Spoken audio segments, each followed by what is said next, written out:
Hi guys, welcome back to SuperSteel Gaming. This is Stiller with you here.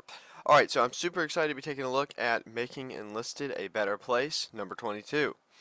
So, a few things I want to quickly discuss is that I think that these making Enlisted a better place updates, even though some of them can be annoying, I do think they're pretty awesome. Now, the reason why I say that is we've all played other games, or I assume most of us have, and they may put out a patch here or there, and that's a really good thing, but they don't really have anything that's actually just focused on trying to make sure that the game is the best it can possibly be. But Enlisted obviously does. They have a specific update making Enlisted a better place that is attempting to make all of this game better, and I just think that is awesome. And something Quadro said in his video about this that really stuck with me, and obviously I'm kind of paraphrasing here, but just that I'm glad that Enlisted looks back to make sure they've got everything fixed there instead of just continually looking forward. Now, obviously that was paraphrased, so that's not exactly what he said. But the point that I took from that and that I really liked is that, yeah, I mean, a game can get so fixed on looking forward, so that's just their entire directive, that they don't make sure that they have a solid foundation looking back. And I think it is very sad that some games will be really good, but because they're so fixed on going forward that they end up having a really loose and shaky frame that they're building everything on. So let's go ahead and take a look at what this is. Now, I am super excited about this because this is actually upgrading the abilities and the, the abilities. So that's so awesome to me because I think that needed a little bit of a rework. So let's go ahead and just read through this. Each update of making Enlisted a better place focuses on a certain aspect of the game or particular mechanic in which we've fixed bugs or added interesting features, which is just awesome. The improvements are mostly or evenly completely based on the feedback you have left in the special topics and discussions on our forums and social media platforms. Now, guys, one thing is I actually didn't know that. I guess I haven't read that closely into these. But I actually didn't know that. So that actually is really, really cool to me that, they're taking our feedback. And so even though some people don't like the changes, obviously some people do since they put the idea or at least had a base for the idea. Alright, so this one's it is upgrading your soldier's ability. So let's go ahead and take a look at that. Sooner or later, each of you commanders get to a point of choosing your soldier's abilities. To make this process even more interesting as well as it encouraging it in battles more often, we changed the balance of existing abilities, added new cool ones, and made a few more tweaks to the mechanics. Okay, that's awesome. Allow your unique abilities to tip the scales of victory in the right direction with a far greater frequency. And guys, I will say that it is true. Abilities really do change everything. I mean, let me say it like this, guys. There are so many times, and I'll say my favorite is medical kit usage and medical reheal during like 100% health outside of combat because those two are so important. To me, health is just so important because you can get that little bit of health back. And also, what I love about the fast medical kit, I mean, I have been fighting battles so many times, and I'm fixing to get killed, but because I have like a really fast respawn of the medical kit, I'm able to get right up, and I'm actually able to kill the guys that were fixing to kill me. And it also throws players off because even if you never know when they have that. So you kind of say, okay, I got 7 seconds, 7, 8 seconds to make sure, the countdown typical one, to make sure I'm able to get this guy. And if he jumps right back up, it's like, okay, yeah, I'm saying it's right in your face. Alright, let's continue. General changes. From now on, the speed parameter is called mobility. I do like that. Quadro like that. I definitely like that. It being speed, yeah. A term we'll use as we continue our introduction to the changes. New abilities. Alright, now these tank ones I don't necessarily understand quite as much, so if I get something wrong, guys, I'm really sorry about that. Alright, let's go ahead and take a look. So, 20% tank gun reload speed. It's a loader perk, so this is for our loaders in our tank crews. Extremely useful bonus for tank guns of any caliber for 16 points of weapon handling. Okay, okay. So, let's see here. Basically, this is just going to add a 20% reload to any major caliber of gun. So, this is really, really cool. Um, because I have been in cases where, now obviously I don't use tanks much, but the few times I do, like, if I would have been able to reload a little bit faster, I would have had that enemy tank. So it is cool that they are starting to add some vehicle slots, and definitely some more, because I know they have airplane ones, but they're adding some more vehicle slots, so that's pretty cool. Minus 100 speed loss after gear shift mechanic driver perk. Okay, so this is going to be for our mechanic and driver perks. Even a fully improved tank can gain speed faster if the mechanic driver. So I'm assuming mechanic driver is the same. I really don't know anything about tanks, guys. I really don't. Maybe SuperSteel will put out a video. He knows a little bit more about this. Skillfully operates the gearbox for 3 mobility points. Okay. So let's try this one. Alright. 60% damage from hard landing with an open parachute pilot. Okay. I really like this one because unlike tanks, I really use planes. And there are times where for whatever reason I'm trying to parachute out.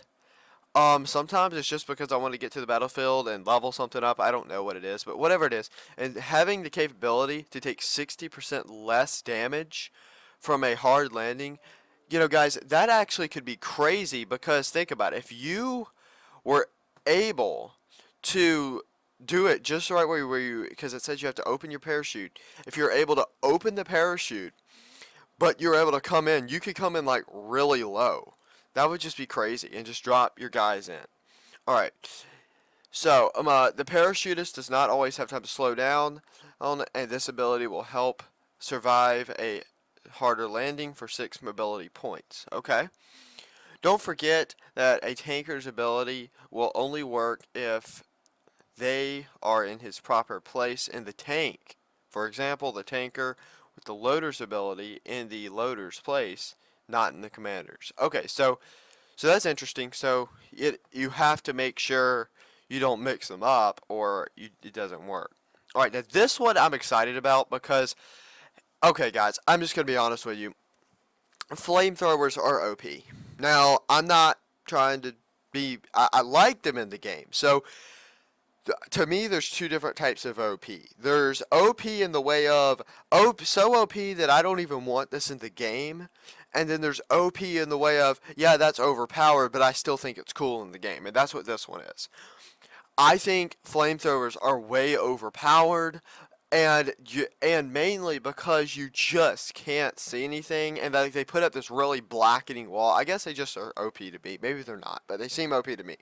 But nonetheless, I like them in the game. So adding some perks that'll help soldiers deal with this is really good, especially as more and more players unlock flamethrowers.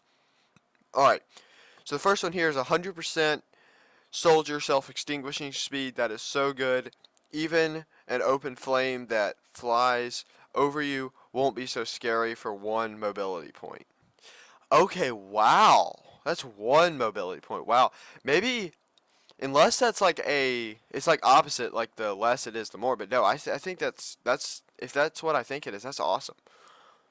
25% flamethrower fuel cylinder capacity, a significant bonus to the ammunition of one of Enlisted's deadliest weapons for 9 weapon handling points for flame troopers only. Now, guys, I do want to give a thought on this. Now, usually I wouldn't necessarily agree with this, but in this case I do. I think we need to encourage players to play Flame Trooper because not a lot of players do, and to me the biggest reason why is because of the lack of space. There's just not enough room to get enough flame power in there to really do a lot of damage. Like, you hold it down too long, you've went through like half of your thing. So that is really cool.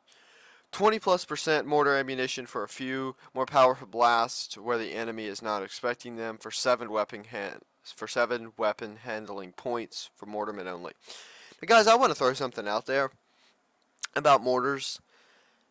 Mortars are probably the worst thing in the game right now. And what I mean by that is, like, nobody plays them. Like, I have probably, in my entire gaming experience, have only seen people play mortars twice, maybe 3 times. I understand there's hundreds of games going on, but I'm just making the point that, like, mortars are so rare, and I just think it's because they have such little ammunition, and then it's like completely a roll of the dice. The only reason I ever play them is if, like, there's like some type of achievement or something for that. But honestly, mortars are just 0% enjoyable. I wish they would have been a better part of the game, but they just never really came into that. But at least 20% more ammunition will make the players that do enjoy playing it and do enjoy that play style, at least it'll help them out a little bit. We also remove some infantry abilities that are of little use to tankers. At the same time, if you already installed the removed abilities, they will remain with your soldier until you decide to get rid of them anyway. Okay, that's interesting. So you are grandfathered in. So that's pretty cool. Because one thing I was scared about when I saw this, I was thinking, oh no, they're going to start taking things away and you're going to lose some of your favorite ones. But hopefully they'll grandfather in anybody who still wants those.